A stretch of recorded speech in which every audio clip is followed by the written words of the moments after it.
The Simpsons is an animated television show created by Matt Groening that chronicles the daily lives and adventures of the Simpson family. Homer, Marge, Bart, Ay, caramba! Lisa, If anyone wants me, I'll be in my room. and Maggie, as well as a colourful cast of recurring characters. Excellent. Situated in the fictional town of Springfield. The Simpsons is one of my all-time favourite shows because of its clever humour, memorable moments, and satirical commentary on American society. However, The Simpsons is also a rich source of human interaction that provides examples of human behaviour and psychology. In this video, we will delve into one such example of psychology, cognitive dissonance, and explore how it is portrayed in The Simpsons.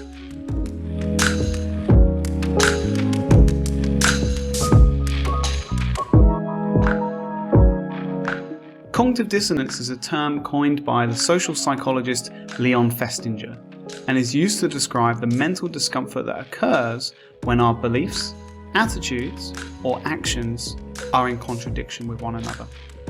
This idea is based on the assumption that humans strive to maintain a sense of consistency in their thought processes and actions.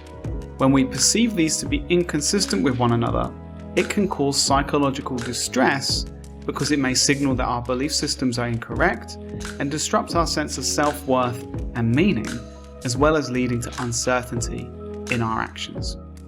Therefore, when inconsistencies arise, they can be a significant source of discomfort.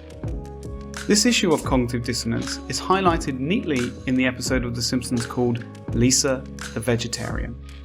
In this episode, The Simpsons go to a petting zoo where the family, and in particular Lisa, bonds with an adorable baby lamb. Out of the way, you! Lisa experiences a sense of discomfort following her encounter with this lamb, as she becomes aware of the inconsistency between her affection towards animals and her meat-eating behaviour.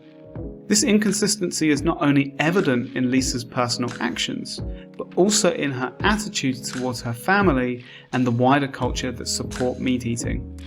Hey, lamb. What's the difference between this lamb and the one that kissed me? This one spent 2 hours in the broiler. But sensible bites. All right, Lisa, if you don't want lamb chops, there's lots of other things I can make. Chicken breast, up roast, hot dogs.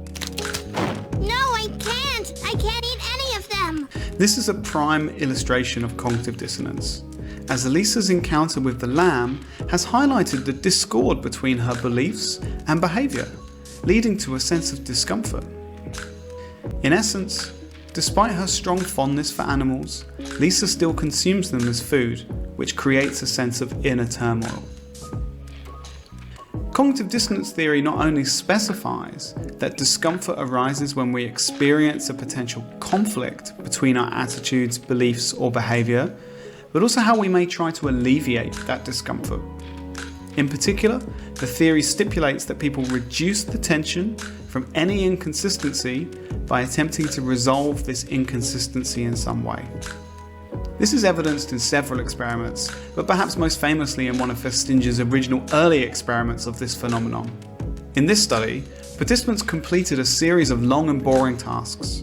The aim was to ensure that all participants would have held an unfavourable attitude towards the study. Once they completed the task, some participants, however, were told that the experimenter needed their help, as their assistant hadn't shown up. So the experimenter says, "I need you to go outside this room and talk to the next person about this study, and tell them that this study is really interesting and fun." Some participants were paid $1 for doing so, while other participants were paid $20, which would equate to about $207 if this study was done by today's standards, which would make for some very rich students and one very broke lecturer who'd probably have to start a YouTube channel to get over his crippling debt. What has happened here is that both groups have been asked to behave in a counter-attitudinal way. Some participants, however, were not asked to fulfill this request and were the control group of the experiment. After doing this, participants were then asked to rate the tasks they had done earlier in the study. Festinger and Carl Smith found that in comparison to the $20 group and the control group, the $1 group showed a significantly more positive evaluation of the tasks they had taken part in. They reasoned that this was due to these participants experiencing cognitive dissonance between their attitude towards the task, which was negative, and their behaviour of telling someone else the task was fun. Therefore, to alleviate this dissonance, participants changed their attitude towards the task to align with their behaviour.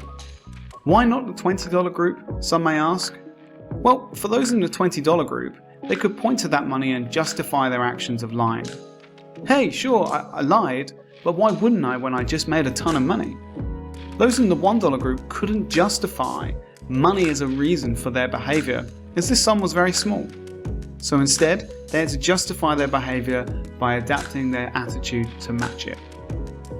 That's just one example of how people may alleviate cognitive dissonance. But according to the theory, alleviating cognitive dissonance can be achieved in a number of ways. For example, one could add new beliefs or attitudes that attempt to resolve or explain away the inconsistency, or instead adapt their existing beliefs to reduce this discrepancy.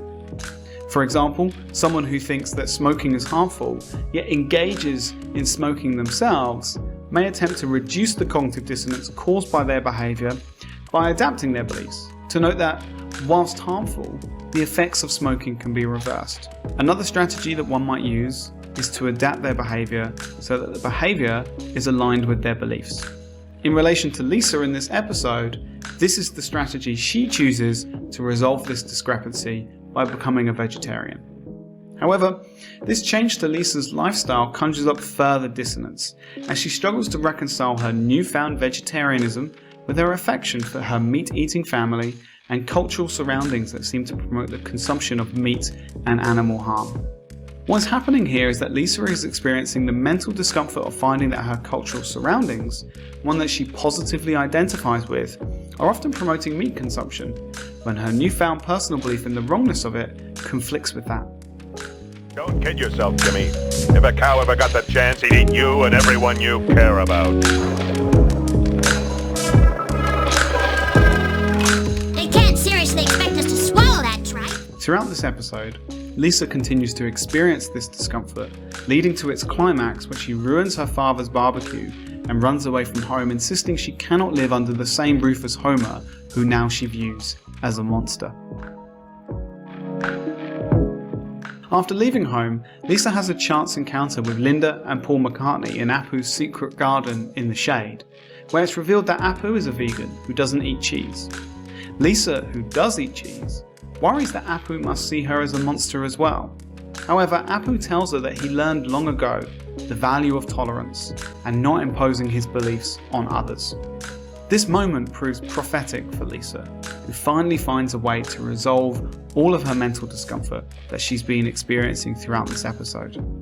By embracing tolerance and learning to accept that other people may behave in ways that she doesn't believe in, she's able to resolve the cognitive dissonance that she's been experiencing and align her attitudes, beliefs and behaviours to achieve a sense of inner peace. The episode ends with Lisa reconciling with her father, who offers to give her a veggie back ride home. And there we have it, a classic case of cognitive dissonance, as shown in The Simpsons. In actual fact, there's a ton of psychology present in this episode that goes beyond the concept of cognitive dissonance, but also there's a ton of great gags that make this Simpsons episode so fun to watch. If you spotted any other psychology in this episode, or can think of any other Simpsons episodes that shed light on human psychology, then comment down below. Finally, if you appreciated this video and would like me to make more of them, then please give it a like and consider subscribing to the channel. It really does help us out. You don't win friends with salad. You don't win friends with salad. You don't win friends with salad. You don't win friends with salad. You don't win friends with salad. You don't win friends with salad. You don't win friends with salad. You don't win friends with salad. You don't win friends with salad. Mom! You don't win friends with I didn't mean to take sides. I just got caught up in the rhythm.